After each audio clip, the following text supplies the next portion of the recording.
வணக்கம் நண்பர்களே. இன்றைக்கி நம்ம எதை பற்றி நம்ம பேச போகிறோம்னா, திமுக கட்சியின் முக்கிய நிர்வாகியான முதுபெரும் தலைவர் ஆர்எஸ் பாரதி அவர்கள் இன்றைக்கி செய்தியாளரை சந்தித்தாருங்க. அந்த சந்திப்பை பற்றி தான் பேச போகிறோம். அந்த சந்திப்பில் என்ன ஒரு டியூஸ் விட்டுருந்தாருன்னா, திமுகவும் அதிமுகவும் ஏன் ஒன்றாக இணையக்கூடாது, ஏன் இந்த இரண்டு கட்சியும் ஒன்றாக இணைந்து தேர்தலை சந்திக்கக்கூடாது அப்படின்னு பேசியிருந்தாருங்க. அப்போ என்ன தெரியுதுன்னா, அதிமுகவும் திமுகவும் இரண்டு கட்சிகளும் இணைந்து தேர்தலை சந்திக்க இருக்கிறார்கள் மக்களே.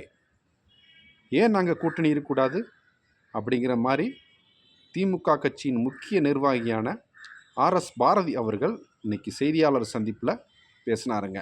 இந்த சந்திப்பை நம்ம வெறுமனே கடந்து போக முடியாது மக்களே. ஏனென்றால் இவர் ஒரு முக்கியமானவருங்க. திமுக கட்சியின் தலைமையினுடைய பிரதிபலிப்பாக கூட இருக்கலாம்.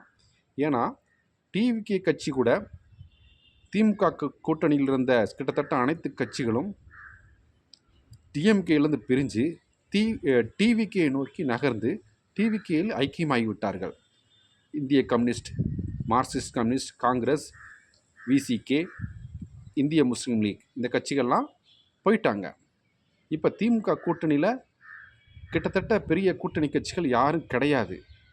இப்போ காலமே அவங்கள ஒன்றிணைச்சிருக்குங்க.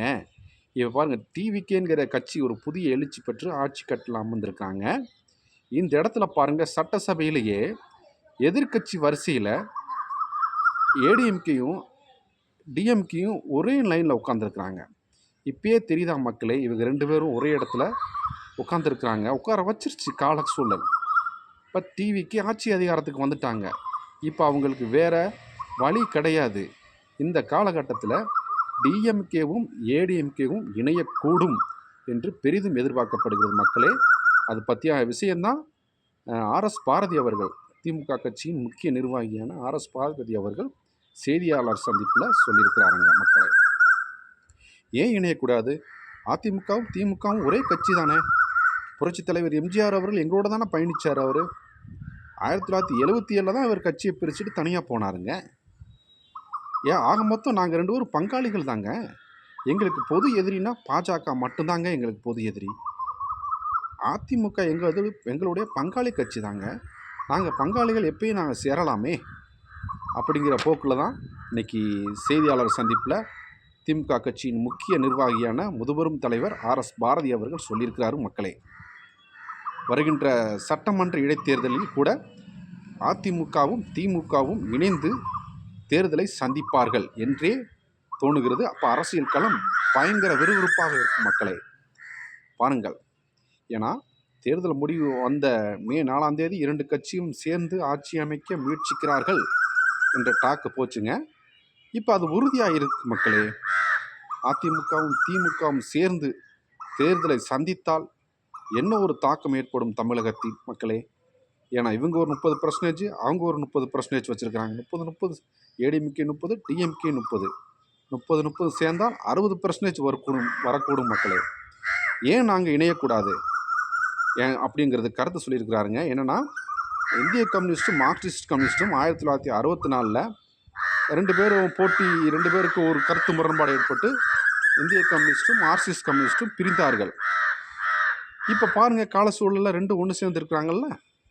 ரெண்டு பேரும் இணைஞ்சு ஒரே முடிவு எடுக்கிறாங்க, ஒரே மாதிரி பயணிக்கிறாங்க. ஏன் நாங்கள் அதிமுகவும் திமுகவும் ஏன் இணையக்கூடாது? நாங்கள் இரண்டு கட்சிகளும் சகோதர கட்சி தானே, பங்காளிகள் தானே. எங்களிலிருந்து தானே பிரிஞ்சு போனவங்க. அவங்க தலைவரே எங்கள் கட்சியில் பயணித்தவர் தானே, புரட்சித் தலைவர் எம்ஜிஆர் அவர்களே அப்படின்னு சொல்லியிருக்கிறாருங்க. தமிழக அரசியல் ரொம்ப விறுவிறுப்பாக இருக்கும் மக்களே.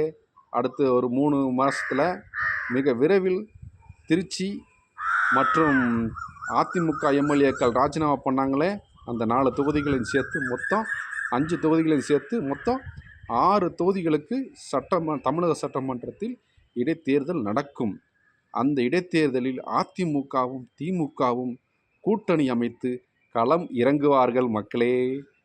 பார்ப்போம் எப்படி இருக்கிறது அரசியல் என்று. இந்த வீடியோ உங்களுக்கு பிடிச்சிருந்தா கமெண்ட் பண்ணுங்கள், சப்ஸ்கிரைப் பண்ணுங்கள், லைக் பண்ணுங்கள் நண்பர்களே. மீண்டும் நாம் சந்திப்போம். வணக்கம்.